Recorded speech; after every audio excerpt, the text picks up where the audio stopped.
host, and as always, sometimes I really feel like it's just happening to me. Like I am caught in patterns that I didn't choose. I'm living scripts that maybe consciously or subconsciously I never ever agreed to. But then, having conversations, having to know that, there is definitely a bridge between science and soul, that, sometimes our ancient scripts and ancient belief systems, they do hold relevance in today's modern day and age. I sometimes have this question that if these patterns aren't random, sometimes they can be like symbolic, but maybe the only way out to understand is to decode them. So, with that, listeners, I would like to welcome my guest, Reginald Martin. And now let me share a bit about him with all of you. He has spent his life exploring exactly these set of questions, that I just shared with you, and all the knowledge and wisdom around that.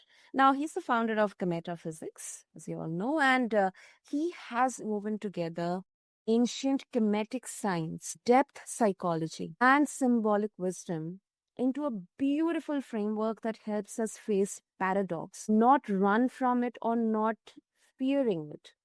His work invites all of us to see beyond the surface struggles and step into sovereignty, not as a trend or fluff, but as the very much needed foundation for freedom.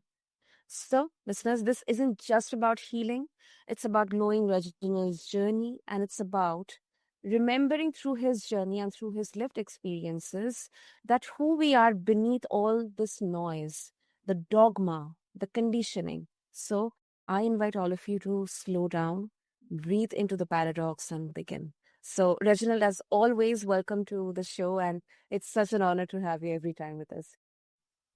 Sana is really glad to, I'm really glad to be here, and it's an honor to be here with you. So definitely appreciate it, and you introduced me to your audience. Man, I'm excited.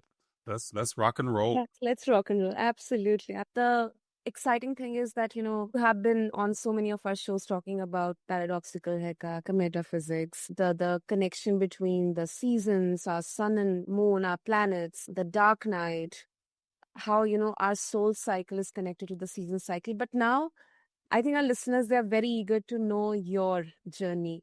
So beginning with that, was there any specific turning point, any event, any happening that, made you realize that life isn't random, but there are definitely patterns, there are symbols? Oh, definitely, yeah. So and for me, Sana, it's just always been.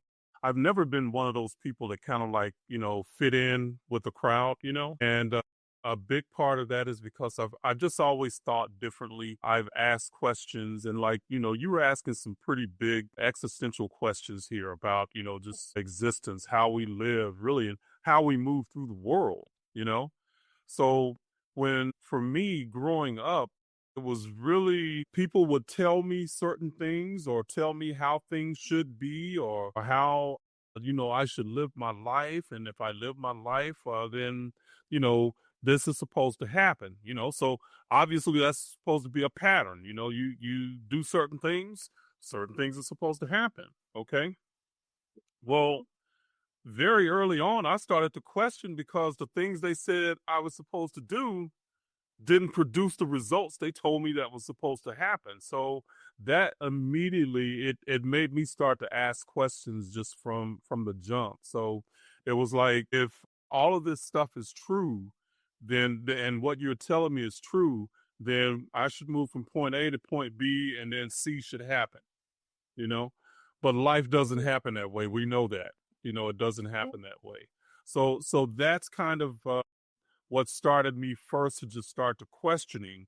And then I started to just, like you said, I started looking for patterns.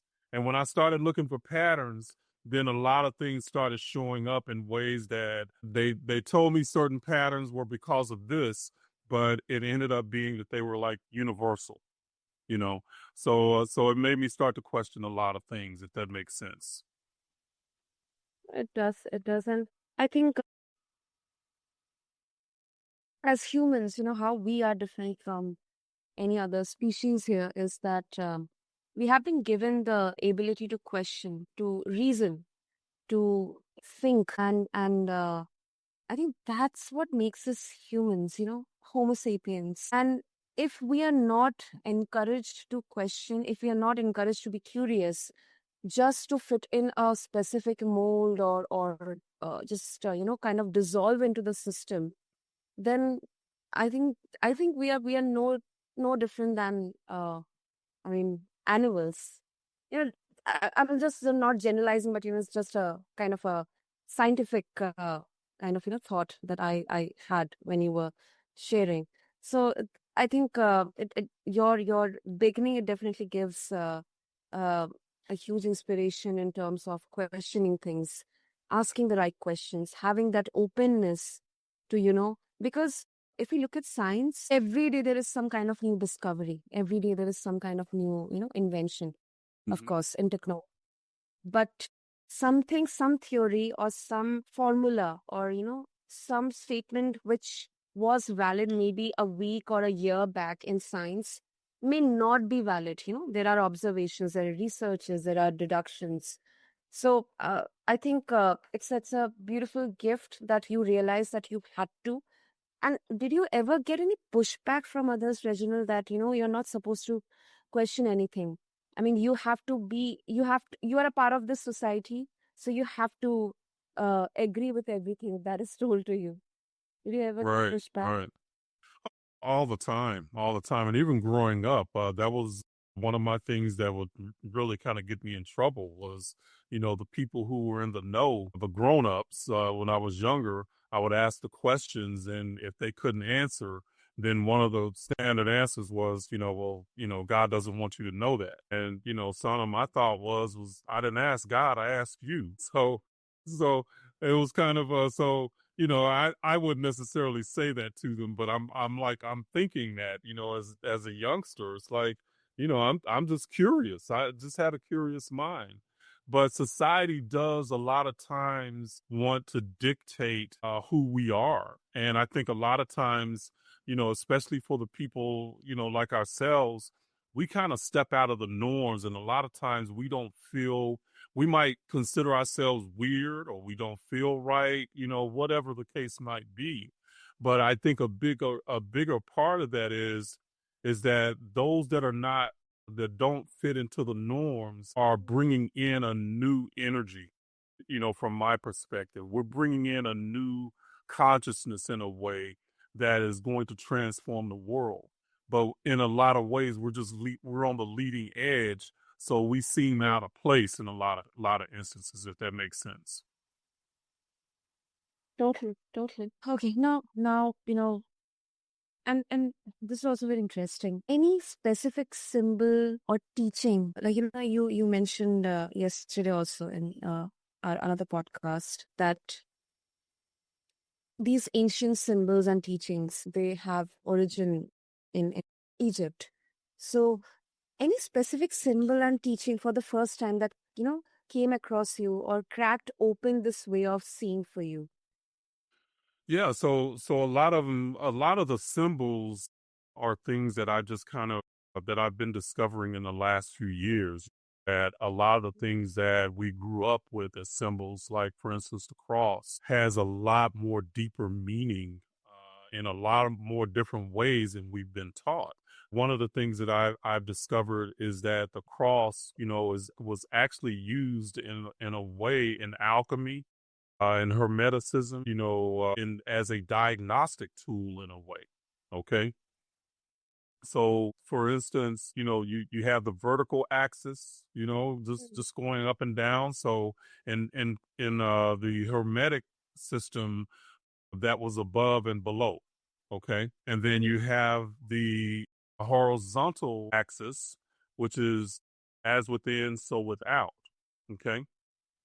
Mm-hmm. Um, well, the as above, so below is about, we might have something mentally that an idea that we come up with in our mind, but then how do we make that? How do we project that into our physical world? How do we make that become a reality in our physical world? Okay. Mm. So a lot of times what we deal with is our fears. So, our inner fears is as within. So how do we make that which is in within us match the world that is outside of us that we want, you know? So Mhm. so as above, so below, as within, so without. So the cross in that way from an alchemical perspective is actually like a diagnostic tool. Okay, okay. Like the caduceus that you mentioned yesterday. I actually didn't know that. I have always been very curious to know, why, what's the meaning behind these symbols? Yeah. Why two serpents? There are some, symbols in Indian culture and history as well. I think Hmm. across different cultures and civilizations we have seen. Yeah. And what you'll find is that the symbols, even across cultures, they have a lot of times a lot of the same meanings. They just might have a different spin on them because of the culture, but a lot of Mm. times the foundational principles, those particular symbols were chosen because they represent specific ideas that work across cultures. So even like the caduceus and the idea of kundalini and stuff like that, all of that is it's all connected together. But it's an idea that our, what do we call it? Our opposites all end up intertwining to where it ends up producing enlightenment, you know? And that's the idea of kundalini, is that you reach that idea of enlightenment. Enlightenment, yeah.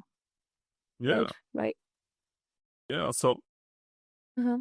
Yeah, go ahead, go ahead. no, no, I was just gonna say, so all of those, those symbols, now what it does for me is I understand a lot of times when I was younger, the things that they told me that was supposed to work a certain way, I understand now that they didn't work the right way because they were couched in dogma.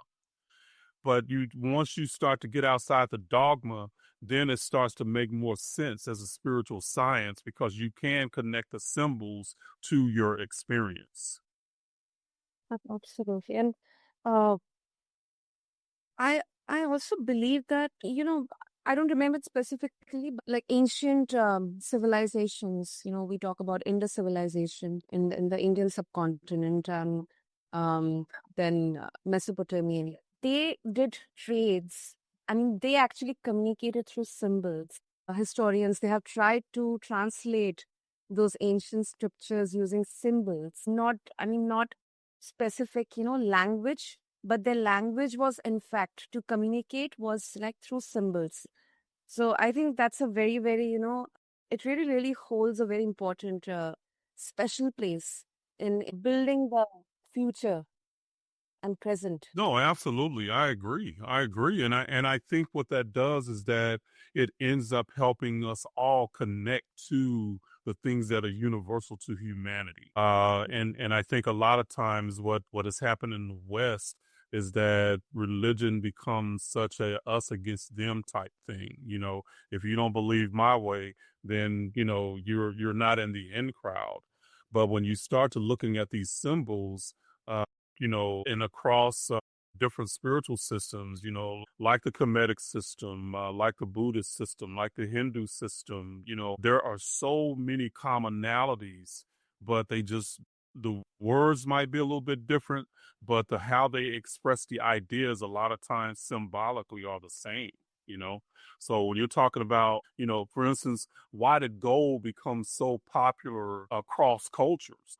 So it wasn't necessarily because of its rarity, but it's because the gold represented the sun. It represented the idea of light and enlightenment, you know? So across cultures, gold became a very standard way to exchange value, So it became a symbol of value because it symbolized in a sense the light that is within all of us and the sun itself.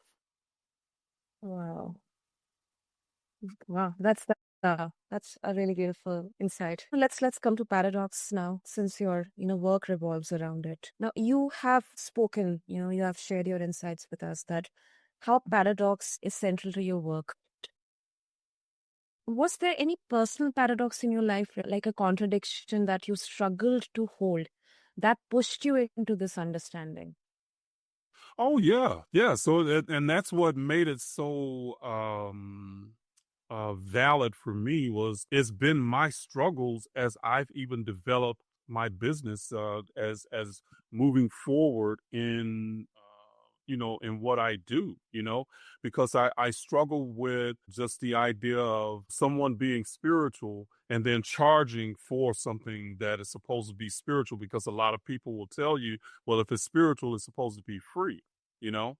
So, but it came down to, you know, it wasn't just spiritual, it was also the idea of being of self-worth, and am I worthy to create and have abundance, you know?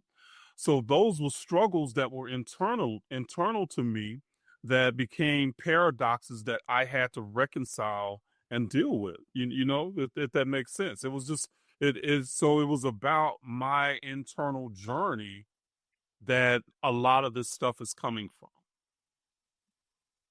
Hmm. I think many of us we do wrestle with paradox quietly. I mean, I have experienced a lot, many of them, while especially in my formative years. Something I initially believed, I kind of had to let it go, kind of, Hmm. to let it flush out of my system. Um, and that actually became possible when I, opened my mind, opened my heart, because, and I connected with, like-minded people, or people who have been there, done that, not So if forcing. you don't mind me asking, Sonal, can you like be specific about something that you've dealt with? I mean, in that instance, do you mind? Of course, of course. This it's actually very, very prevalent, especially across colleges. When uh, I got into college, before that, I was just strictly, perfectly following the traditional, the conventional system in there. That I have to get the best grades. I have to make sure that I have to get into the best college, and then a job, and then finally settle down. I haven't hadn't thought that far, but at least my immediate goal was to get into a good college and get a good job. I mean, the first year it was fine, because I was more into culturally and socially adjusting myself, molding myself as per the surroundings, which it actually played a very, very important role in sustaining myself, in terms of, Hmm. not completely uh, identifying myself, with my family, not only my family or my friends, but also having my own identity in there. But the subsequent years, the next 2 years, I gradually understood that, this is not the only way out here. I have so many options out there. But then the fear of communicating that, and kind of defying that, kind of stopped me to pursue those options. But then after Hmm. college, after 2 years of staying in the job, the corporate industry, gradually I realized that I should really focus on what I exactly, I'm happy, I feel fulfilled, Yeah, yeah, passionate about. And yeah. how should I communicate that to my loved ones, so that, I do not invite any kind of negative arguments in there. It's constructive, it's positive, and I'm capable enough to make them know that, I am clear, I know what I'm doing. Hmm. Hmm. Yeah. So, Yeah, no, and that's a big struggle for a lot of us, is that when we go out and do, the things that make us happy, that light us up from within, the family can kind of look at you like, well, what are you doing? And so when you talk about society, that's a lot of times that's our family, that make us question ourselves. So that's where a big part of just being sovereign, even comes in, that you're gonna live, from your own perspective and from your own belief systems and what's important for you. true, true. I think another one is and This is my own experience. I'm not claiming anything, or I'm not making any bold claim here. But somehow all these experiences, they made me realize that faith not only alone will help you or guide Mm-hmm. you. You Mm-hmm. have to be your own, GPS or your compass. Yes. Will Yeah. give you hope. But until and unless you take the action in there, because we can rely on faith, and we can manifest that, okay, I'll get good grades in my exam tomorrow. But if I don't study, I don't prepare, nobody's going to come and rescue me, nobody's going to help me. Right. So Right. Yeah. that also kind of was a paradox for me, was a huge realization. Yeah. Yeah. Most definitely. Most definitely. That I mean, it's just you understood that basically there was going to take so the faith is good, but it's going to take some action behind it, and then really a big part of that too is having to gain the confidence and your ability to make things happen for yourself. It's not just, one day you wake up and go, I think I'm gonna do this. Because if you really don't have the confidence or belief that you can get it done, you stay stuck. And that's what a lot of people will end up doing. So when we're talking about the paradox, it's really the idea that, you have the fears that you're dealing with, but you also have the ability to know that you are a creator and you can make those things happen. So that's the paradox that we have to reconcile in life. Absolutely. Great. And then uh today you teach leaders and seekers how to embody sovereignty, Reginald. And I also believe that I'm a work in progress.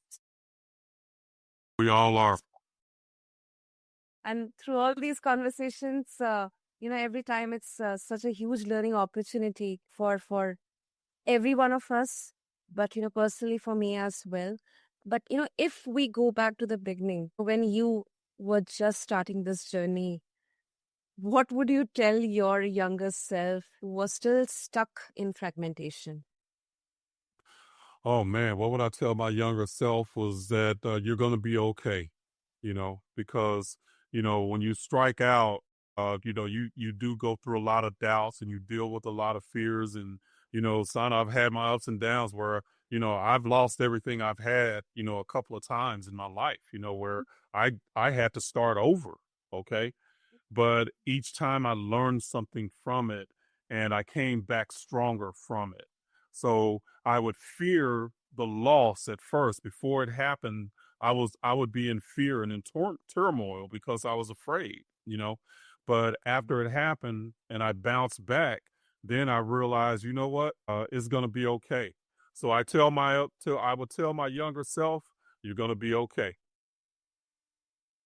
Absolutely, absolutely, Reginald.